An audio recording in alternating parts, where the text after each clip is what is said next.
If freedom of speech is taken away, then dumb and silent we may be led, like sheep to the slaughter. George Washington.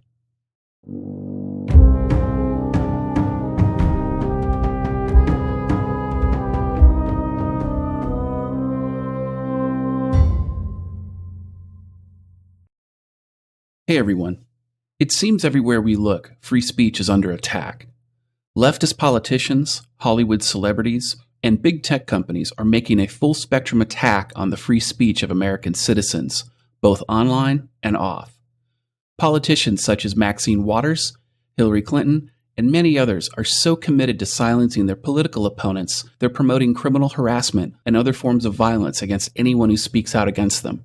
In 2017, left-wing terrorist James Hodgkinson attempted to assassinate conservative Congressman Steve Scalise during practice for a congressional baseball game for charity. Google defines terrorism as the unlawful use of violence and intimidation, especially against civilians, in the pursuit of political aims.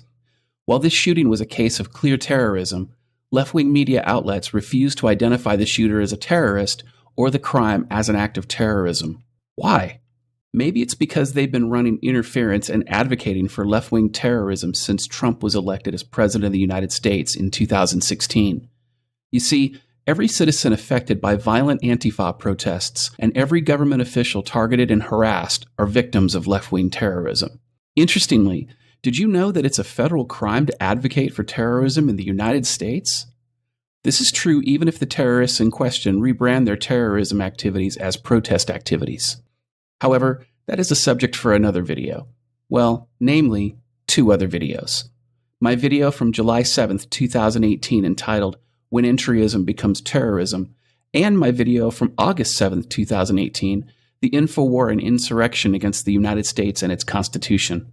Links to both videos are in the description below. Now, back to the subject at hand. When asked about free speech, here's what big tech said.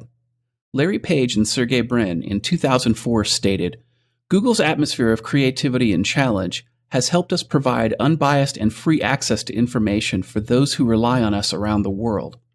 Mark Zuckerberg in 2012 stated, "Facebook is a tool to create a more honest and transparent dialogue around the world. The result will be better solutions to some of the biggest problems of our time." Twitter CEO Dick Costolo in 2017 stated, "Twitter is the free speech wing of the Free Speech Party." Recently, internal Google documents were leaked proving that while big tech originally committed to Americans' First Amendment free speech rights on their social media platforms, they've abandoned their commitment in favor of a communist-styled top-down censorship program. It's either that, or they were lying all along.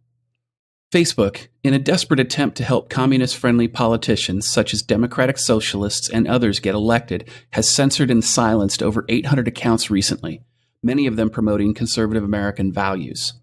Twitter has attempted multiple times to censor conservatives, including Marsha Blackburn during her election campaign. This is tantamount to election interference and appears to be an in-kind contribution to these communist-friendly campaigns and possibly a violation of federal election laws. Then, these companies wag the dog by paying for academic studies that support their communist positions.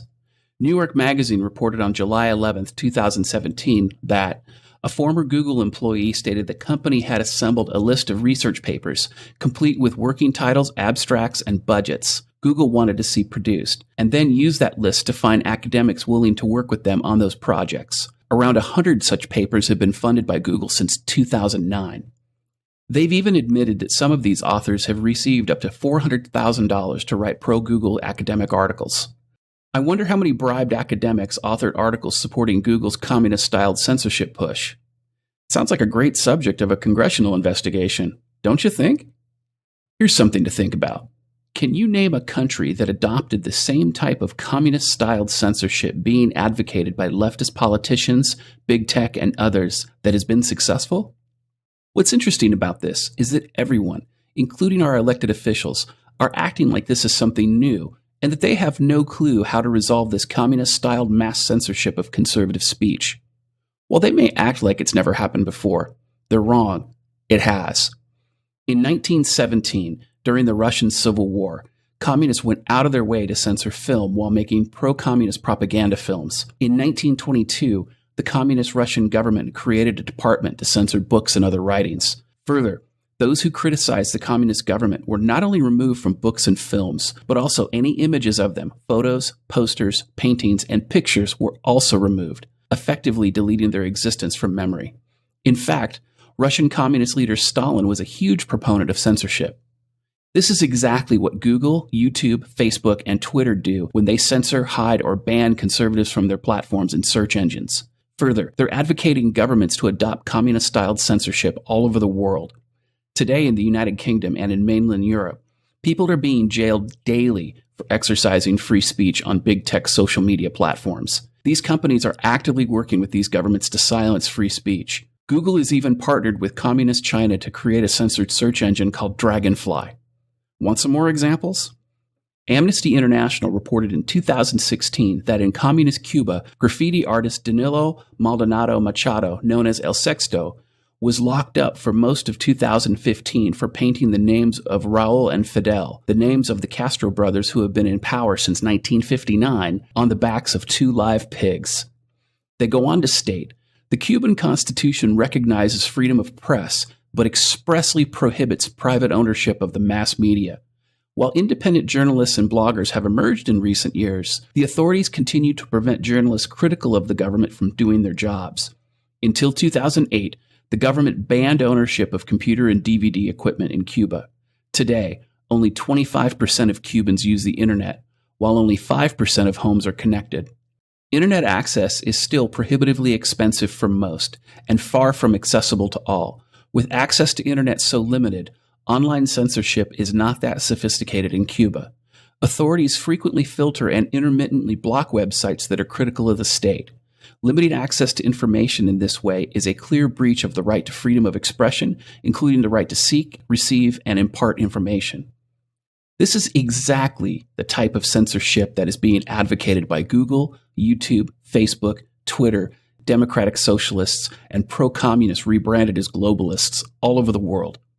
As I see it, there are only 2 solutions to this. The United States degenerates into civil war, a solution that the left is currently advocating for with their violent mass protests, big tech's communist-style mass censorship, and the large-scale violently predatory terrorism against law-abiding conservative Americans. Or our elected officials and public servants take their spines and ball sacks off of layaway and address this issue through the democratic process, which, by the way, is what I believe is the best solution. Specifically, I believe that Congress needs to pass the Social Media Civil Rights Amendment to the Civil Rights Act of 1964.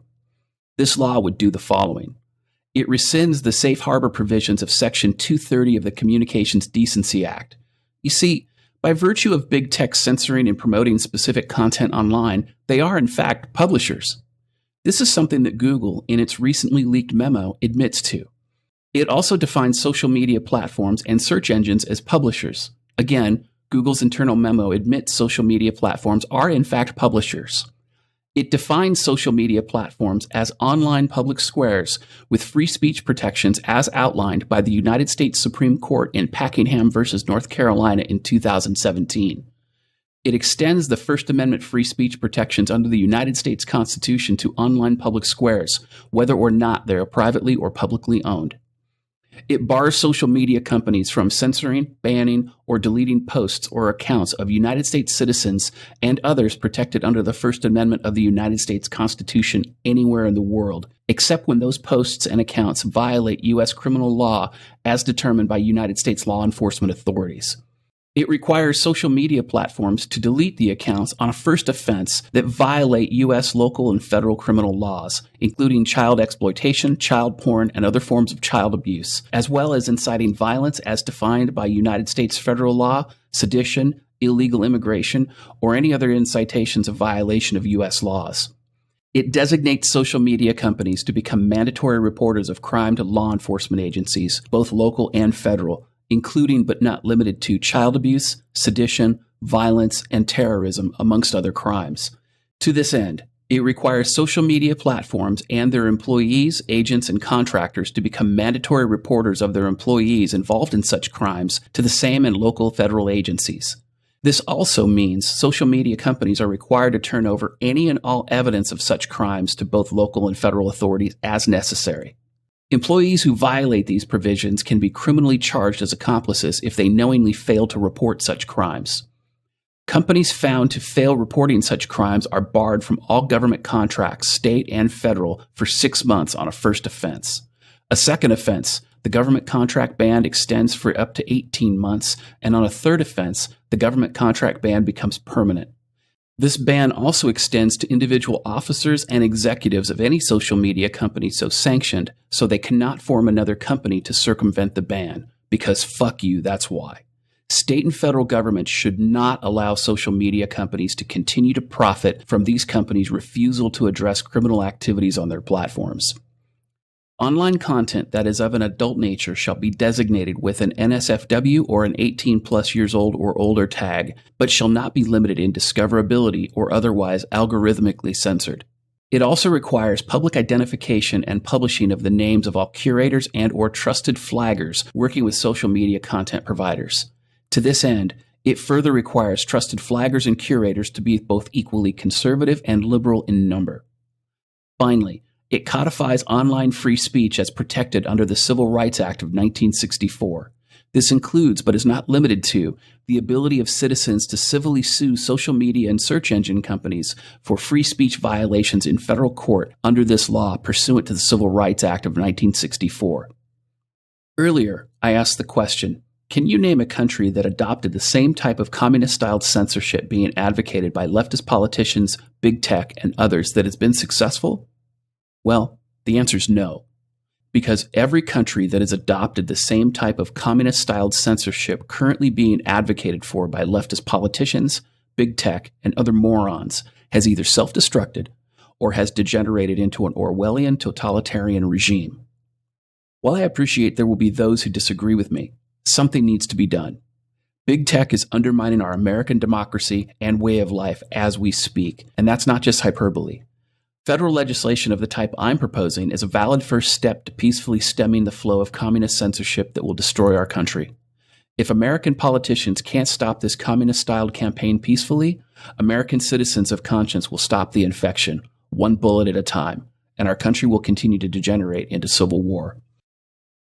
So, in closing, to our elected officials, I say this. The clock is ticking. If you choose to do nothing, the choice will be made for you. I'm DDJ, and this has been your dose of Misandry today.